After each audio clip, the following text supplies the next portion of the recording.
मुंबईच्या पश्चिम उपनगरात आज पावसानं हजेरी लावली, मात्र मुंबईत अजूनही नालेसफाई योग्य पद्धतीनं झालेली नाही। उपमहापौर संजय घाडी यांनी आज कुर्ला, टिळकनगर, सुधाभट्टी अशा विविध भागात नाल्यांची पाहणी केली। यावेळी शिवसेना आमदार मंगेश कुडाळकरही उपस्थित होते। या सफाई दौऱ्यात उपमहापौरांनी नालेसफाईवरून अधिकारी आणि कंत्राटदारांना धारेवर धरलं। ज्या नाल्यांमध्ये अजूनही कचरा आहे त्या नाल्यांचे व्हिडिओ बनवून आयुक्तांना दाखवणार असल्याचं संजय घाडी म्हणाले। यावेळी त्यांनी कंत्राटदाराला काळ्या यादीत टाकणार असल्याचं आणि अधिकाऱ्यांना मेमो काढणार असल्याचं सांगितलं। तसंच अंधेरी सबवेला पर्यायी मार्ग गोखले पूल असून पाणी भरल्यास या मार्गाचा अवलंब करावा। सबवे हा प्रचंड खोल आहे, तिथे IITच्या माध्यमातून कायमस्वरूपी उपाययोजना करणार असल्याची प्रतिक्रिया तशी माहिती त्यांनी दिली।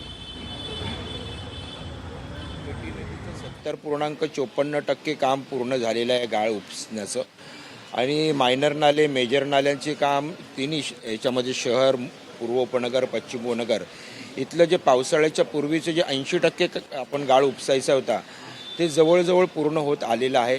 आता काही ठिकाणी गाळ उपसल्याच्या नंतर देखील नाल्यामध्ये आपण फ्लोटिंग ऑड आर्टिकल्स आपल्याला तिथे दिसतात आणि म्हणून मी आपल्या माध्यमातून नागरिकांना विनंती करेन मुंबई शहरातल्या की ही आपलीही जबाबदारी आहे। जशी मुंबई महानगरपालिकेची जबाबदारी आहे नालेसफाई साफ करण्याची, तशी आपण या आता नाल्यामध्ये कचरा टाकू नये अशा प्रकारची विनंती करतो।